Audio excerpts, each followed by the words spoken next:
I am Curran Bhatia, speaking with Robert Helenius, of course, coming off the big victory against Adam Kownacki, the second time out. Robert, we're a few days removed from the big fight. How are you feeling right now? I'm good, thank you. I'm very happy and glad to go back home. I miss my kids and family. And I appreciate your time. I know you're in between flights right now, flying back home. Yeah. So the first fight with Kownacki, it was in March of 2020. It was I was there live at Barclays Center. It was right before the pandemic hit, and you won by technical knockout in the fourth round. How tough was it to have that big victory and then have to go into a global pandemic shortly after and kind of stop the momentum there? Yeah, I thought I lost the momentum a bit there, but we live on an island with only 25,000 people, so we don't have that bad of a pandemic. Plus, I have my own gym, so we were in the gym all the time.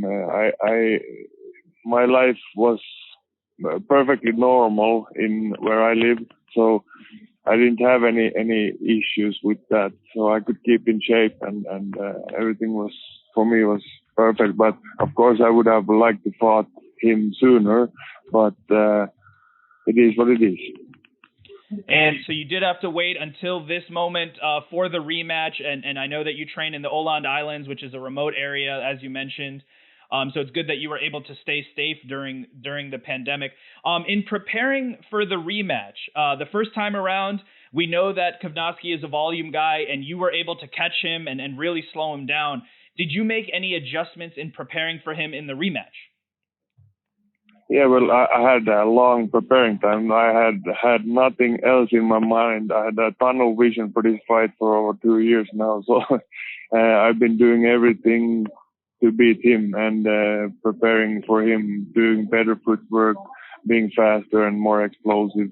And I knew he was a volume puncher from the first fight on. So, but this time I threw more punches than him. You did, and you certainly blunted his volume. It seemed like even from the first bell, he wasn't able to get off the way he wanted. No, because my plan was, I told my trainer just before we went in the ring, I'm going to take him back to the same place he was in the last round in March 2020. And that's what I was going to ask you. It seemed as if it was almost just the fifth round of the first fight. It seemed like he couldn't get off. What did you do early on to just stop him from getting going?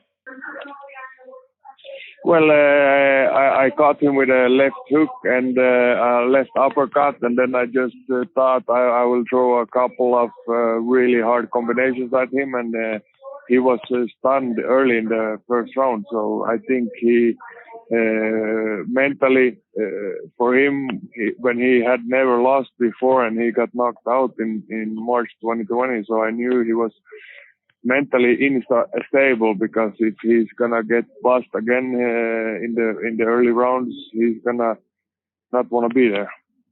And it seemed that's what was happening. You won every round on every scorecard.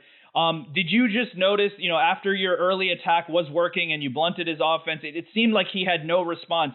How did it feel for you being in there? Did you feel like you were in control the entire way through? Yeah. In the end of the first round, I started, because I bust him again in the end of the first round. So I started to throw punches really widely. So the second round, I took a little bit a step back, like just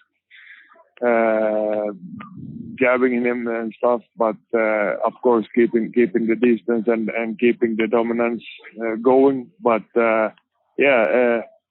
it felt good through the whole fight. I felt confident and I was much faster and better on my feet this time around. So I felt good. Yeah, you absolutely dominated the whole way. The other storyline, of course, in this fight was the low blows. He was warned once early, then a point was taken off. Eventually, it seemed to be a DQ. What did you think about the low blows there? He's not a dirty fighter, and when they stopped it, he said he's tall, so him saying, I can't, maybe it's a reach thing. What did you think of the low blows?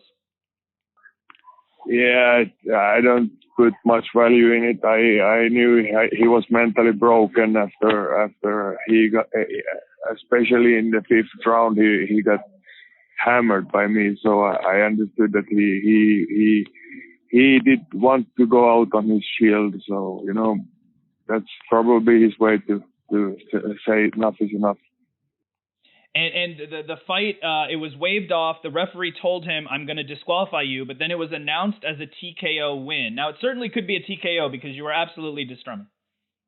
It should have been a TKO maybe in the fifth round already. He was really badly hurt.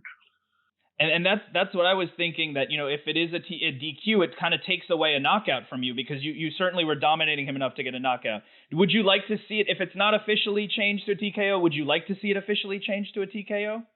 Of course. And so now the question becomes, what is next for you? You obviously saw a great show after your fight in two heavyweights.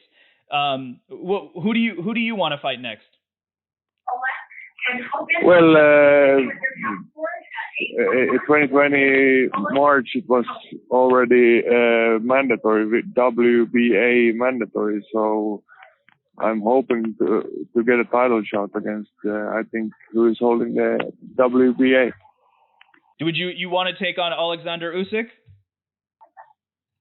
Whoever has the belt at the time. But I'm mandatory, so I should be next up. And right now, the belt holders we know are Usyk and Tyson Fury. You saw the fight between Tyson Fury and Deontay Wilder. It was an epic fight. What were your thoughts of watching Fury and Wilder? Yeah, it was an interesting fight. They both threw a lot of punches and got tired, and it was a good trilogy fight. And with that said, would you want a chance to take on Tyson Fury, and how do you see that fight playing out if you were given that opportunity? If I would be given that opportunity in the shape I'm now, I would beat him. Robert Helenius, I want to thank you so much for the time. I know you have to catch a flight back home. Great performance on Saturday night. Get home safe, and I hope to talk to you soon. Thank you very much.